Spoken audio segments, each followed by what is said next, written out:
Hi, I'm Nick Owens, and today we're going to talk about springing into action. All right. In this PowerPoint, what we're going to cover is outdoor exercise preparations, the benefits, what you can get out of planting a spring garden, and also some fun activities, in this area that you can participate in this spring. With springing into exercise, the first thing we want to consider is the sunshine. Now, we get vitamin D from exposure to the rays of the sun. And they provide awesome benefits to our health as long as we get them in within moderation. If we've all heard of seasonal depression, and basically what that is, it's typically lack of exposure to the sunshine, that causes us to feel depressed, down, groggy. It's a common treatment for depression and mood disorders. What happens is that endorphins, which lift your mood, are released by the body when they catch those sun rays, creating greater feeling of revitalization, increased energy, and positive engagement. It also decreases tension, confusion, and anger. All right. The second thing is mental stimulation. Now, we all kind of get stuck in the winter months inside of a building. You're looking at those same four walls all throughout those months. And getting outside, it stimulates your mind. It takes away that dullness of being locked in those buildings. Exercise among the trees, wildlife can give you a healthy mood boost. It can also help combat anxiety and stress. In return, it can also improve overall well-being and help you concentrate and think more clearly. The third thing is you get to meet new people.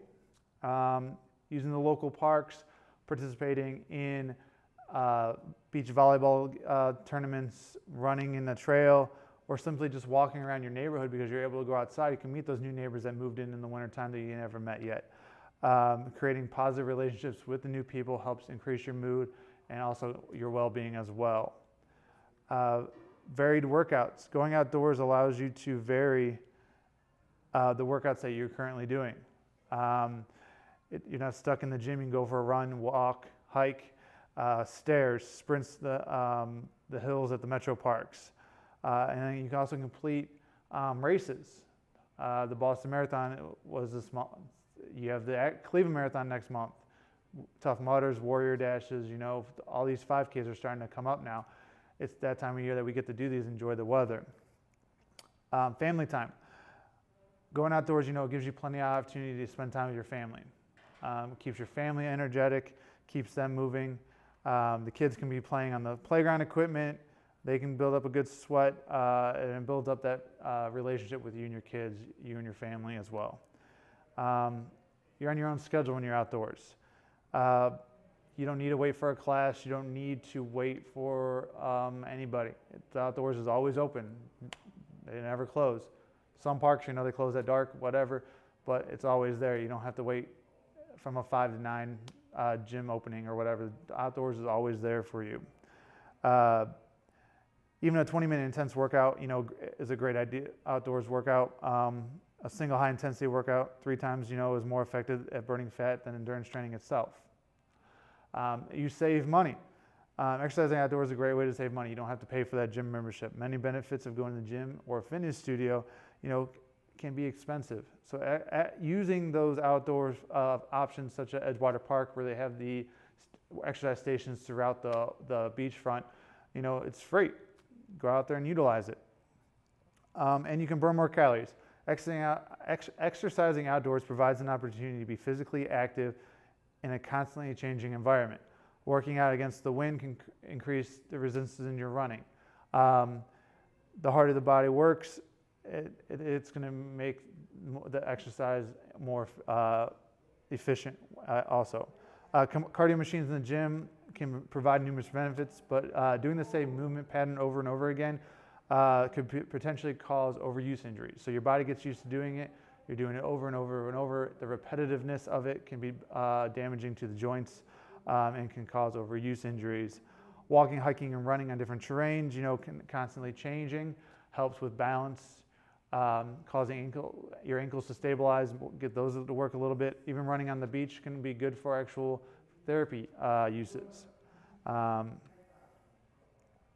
So some outdoor exercise precautions we need to think about are, you got to drink plenty of water. We want to drink 16 to 32 ounces of water before we leave the house when we're working out outdoors. With the hot summer months coming up, we want to make sure we stay hydrated because dehydration is a big issue Bring plenty of water with you. When you become dehydrated, your heart rate increases and the efficiency of your workout decreases. One thing is, if you're starting to get thirsty, you probably are dehydrated. All right, so it's a very important thing to make sure we're hydrated during the summer months. If you're going to do a really intense workout outside, especially in those hot summer months when it's humid out, bring a sports drink. Water is great for shorter workouts, but the longer the workout is, especially if it's getting closer to an hour or longer than an hour, you need to replenish your carbohydrates and your electrolytes. So the sports drinks will be very beneficial for that. Eat a complex carbohydrate. So consuming complex carbohydrates the night before of a hot weather workout, what that does is it helps you sustain your energy levels during the workout, and also the sugars turning into glycogen will help your body hold in water. So that way you'll have an abundance of water going into the workout. Wearing sunscreen. So the first thing we talked about on the slide before was how sunshine actually helps our mood and stuff like that. But exposure to sun can also be detrimental to our health depending on how much you're getting. We want to make sure we apply sunscreen before we leave the house. It can take 30 minutes for it to actually become fully effective. Waterproof sunscreen of 30 or greater is important and ideal because of your sweating. It's going to run off if it's not a waterproof sunscreen. And we need to make sure we apply it every 2 hours or sooner when we're sweating to make sure we're staying protected. Now we want to wear proper clothing as well when working out and outdoors. We live in Ohio, and the weather can change. We can have all 4 seasons in one day. So wearing the proper clothing for exercise is important. We want to make sure if it's going out in the morning and it's cooler out, we layer up thinner layers in the bottom, so that way when we take off the layers, we're not going to die if it starts to get warm up if it's a longer run. The rule of thumb is choosing clothing for hot weather workout to choose lightweight fabrics with lighter colors so the light reflects off of them. Polyester fabrics provide more protection than cotton fabrics, and the cotton fabrics are going to absorb the moisture, so it's going to make your clothes heavier and make the workout a lot harder as well. The way our body cools is that water evaporates from our sweat and it cools our body. If that water is not able to evaporate because it's soaked into our clothes, our body temperature is just going to keep going up. Get acclimated to the weather. If you're starting to train outdoors and it's your first time out there, it might take you 1 or 2 weeks to get acclimated to the hotter weather. So start off with lighter runs, lighter workouts than you're accustomed to indoors, because you want your body to adapt to that weather so you don't overdo it, overheat, and cause yourself to have heat stroke or heat exhaustion. Sun peaks typically between 10 and 2, so if you're going to be out there for a long period of time, get those workouts in early in the morning or later in the afternoon to help yourself as well. So now that we've talked about the preparation of exercising outdoors, let's talk about an activity you can do. The first thing we want to talk about is planting that spring garden. There's many benefits of doing your own spring garden. You're growing your own vegetables, which help lower your costs at the grocery store because you're growing your own vegetables. Also, planting your own plants. Your garden is beautiful. It's going to help improve.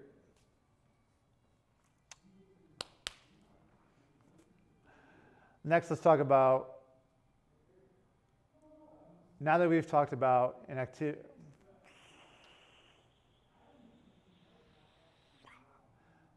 now that we've talked about preparation for exercise outdoors, let's talk about something you can do outdoors. And one activity you can do is plant your spring garden. Now, there's a lot of benefits to having your own garden. If it's nice outside and you have the plants, it's going to increase your mood that you have a beautiful garden that you just planted. Also, planting your own vegetables will lower your grocery costs by growing your own vegetables.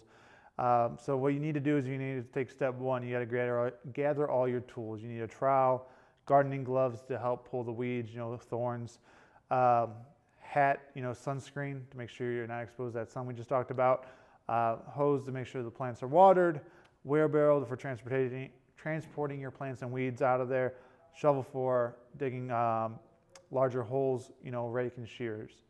Step 2, you need to decide what kind of garden you want to make. You have a traditional garden, which means you're using the soil outdoors, an in-ground garden that provides limitless options for you to do while you're growing your vegetables. It's a natural ecosystem. The bacteria, nutrients, and insects already in your yard will help those plants grow. And ideally, you want to choose a site that receives at least 6 hours of sunlight each day and typically faces south. Now, the next garden that we have is a container garden. And now what the container garden is ideal for is people that can't plant in the ground, people that live in, apartments, city dwellers that they have poor soil in their own yard. The container garden is a fantastic alternative. They can be in different shapes all over the place.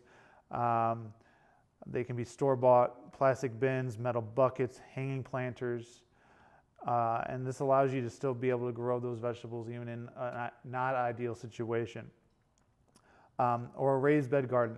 Raised beds are a happy medium between the two. The benefits of this garden include better control over the soil, they're more manageable weed control, and easier access for gardeners who experience pain from bending over, easier on the back. Carrots, cabbage, and other deep root vegetables do especially well in these types of beds because they avoid the compacted dirt that would obstruct their deep roots from growing. So the next thing we need to do is prepare the soil. You have to aerate the soil to make sure you get oxygen flowing through there as well. So you want to make sure you stay clear of dense soils like clay because the water won't absorb into it and it won't allow the roots of the plant to grow. Remove debris, stones, and other obstructions that will hinder the growing process. Organic matter, aka compost, that'll help the soil. And you want to make sure the pH level in that soil is appropriate too for those plants.